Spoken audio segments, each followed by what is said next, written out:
Hello everybody, Christian from Treasure Town here, and today we're going to be going over why silver is better than gold. And oops, it's even naturally as I say that, zooming away. I don't have too much gold on me at the moment, though I do have this 1781 2 Escudo coin that I think is an incredible piece of history, but for today, I'm going to put it back in its flip. It is going to be not as good as silver, and I may do a counterpart video, but you guys can think which is a more convincing argument in terms of do we like silver or gold better. I have a few things that I want to run through, and I think the first advantage of silver over gold is just that it is super affordable and accessible and attainable. So I think that has a lot of different reasons why that makes it more interesting than gold, but for the same amount that you can purchase, this coin, which is probably, and there's a little bit more of a numismatic premium here, but call it $450 or so. And I think the gold value is in the very high 300s. This item of silver has the silver content in it is like a little bit over $100. So there's just a massive difference in terms of how attainable silver is, how affordable it is, and there's a lot more of it because of that out there, which is obviously quite exciting in the sense that it's not fun to gold stack if you can't get any gold, and it's very, very easy to have a very limited number of silver pieces. If you're on a budget, that could look like an ounce of silver, but because of that affordability, you could also get a silver dime if you have $2 or so. And now a coin shop probably won't love it if you just go in and take their time all to buy one silver dime, but they'll probably encourage you as long as you don't take too much of their time. But again, that speaks to another thing about silver. In addition to being so attainable and widely available, every shop is going to have lots of silver to purchase unless they literally just got wiped out. Whereas the gold, they may not want to be, selling, or they may sell it as soon as it comes in, because when you're a business and you have gold, it's taking up a lot more capital. So businesses can afford to have some silver on hand because, if they need to do X amount of times they turn their items over, and their gold, they have a $2,000 gold coin, that's taking up a lot of capital that they could be spending to buy coins or items that they can sell really quickly. Whereas the silver, it not only is it easier for them, but it's also easier for you because you're not going to have to tie quite as much money up in it. And along with that, we just mentioned that you can buy smaller quantities. That means that it is far more fractional than gold. So gold, probably the smallest reputable quality, and then you have to pay really high premiums on that type of gold, is going to be like a 10th ounce, which these days is around $200.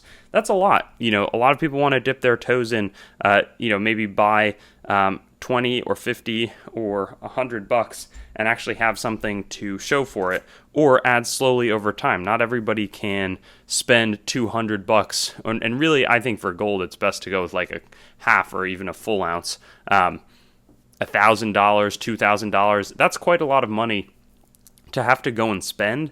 And so if you can alternatively go in approximately $50 or $100 or $250 at a time, and again, have things to show for it, maybe you can have a little bit of a mix. There's issues on the silver with pretty high premiums, but those also exist for high premium gold forms. There's different ones, like junk silver is generally relatively cheap. All the premiums are high right now, but you can go with the 90% constitutional or junk silver. You can maybe acquire some very cheaply traded world silver, though that's not maybe the best silver investment, but I also try to convince people that numismatics and not purely just the silver value is an interesting thing to do. You can purchase different types of rounds with different designs.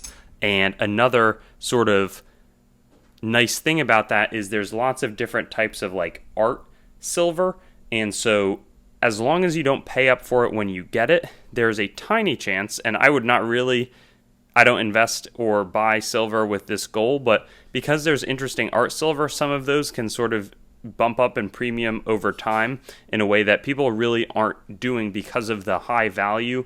Nobody's really minting super custom gold rounds that are an ounce. People want things that they can really recognize with the gold, and that leads me to, well, the first is just that there can be like a premium on an interesting silver bar over time. That doesn't really happen with the gold. But in terms of fakes, there's obviously lots of fake silver and fake gold, but the counterfeiters' incentive to make good-looking fake gold is so much higher than fake silver. You want to be able to test for both, but I would say that there's a lot more confidence in most types of silver, like junk silver. As long as you've seen a little bit of it, you're not going to get fooled by fake Washington circulated Washington quarters, where you may get faked. I've sent coins into PCGS that were gold, that were fake, that I thought were real, and I purchased as real. So, I would say and characterize my own involvement in numismatics as having a fair amount of knowledge and being able to navigate these sorts of things well, and not just get ripped off and have me lose out a bunch.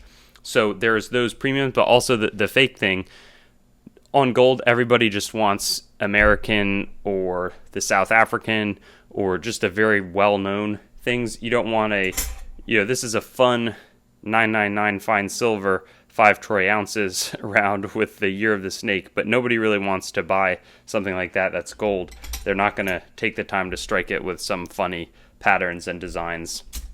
Nobody wants a 25 ounce gold bullet. I don't know if anybody wants a silver bullet either, but the point is, I think that can make it a little bit more attractive for people getting into things. And then another consideration is it's much easier because it's so fractional. You can easily gift it. You can definitely gift a 1 ounce silver round to, if somebody has a birthday, your nephew or your niece has a birthday or son. It's a lot tougher to gift people gold because it's generally not an appropriate amount of dollars or an affordable amount of dollars to gift. And I think another thing, I think it's probably good, but it may be bad. Silver is generally more volatile because if gold goes from 1900 to 2100, that we feel like that's a big jump, and it is. But that's actually only approximately 10, I don't know, whatever, maybe it's an 11% jump. If silver were to go from 25 to 35, it's a $10 jump. So on absolute terms, it's a 5% of the $200 jump I just referenced, but that's a 20% increase. Silver could go to 50, that's a double. It's much different for gold and the dollar amounts. So that also means that silver, maybe if it went to $10, then you would lose a massive fraction, whereas to drop all the way to 900 psychologically even is less probable, I would say, for gold. So that's just another thing to think about, but the percentage gains can be a bit better. It's also maybe a better metal to practice trading if you're interested in bullion trading, buying and selling. I think that there's a lot more opportunity to do that within silver, and then as you get more experience, you can go with the gold. But again, there's so many different fakes thinking through or wrongly marked jewelry. There's a lot of different important considerations with gold that I think there's just much lower barriers to entry on the silver side. When we also think about some of the industrial demand, gold is like 10% is for industry. It's so expensive, so people try to avoid using it. It's a very good conductor, but it's just super expensive. Silver is often a good replacement, and then also benefits from the growing demand for renewables. It's not a commentary on if renewables are going to work or not, but from the perspective of there's a lot of interest in renewables, there's a lot of money going into it, a lot of dollars being designated, and corporate frameworks to incorporate. I said corporate and then incorporate in a row. That's bothering me. But to use silver in renewables, the demand's not to use the silver, but the demand's to build the renewables, and silver is a super important metal for that. So if we see that demand continue to go up, which my guess is that it will, that could be a really nice tailwind for silver.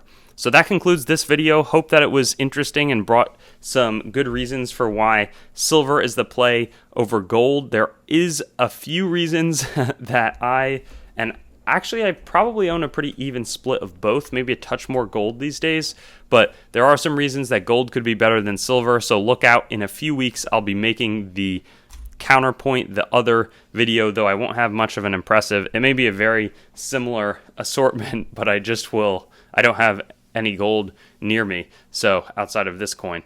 So we'll see, but have a great day. Keep on stacking, and excited to hear your thoughts in the comments. Thanks for watching the video, and don't forget to like, comment, and subscribe.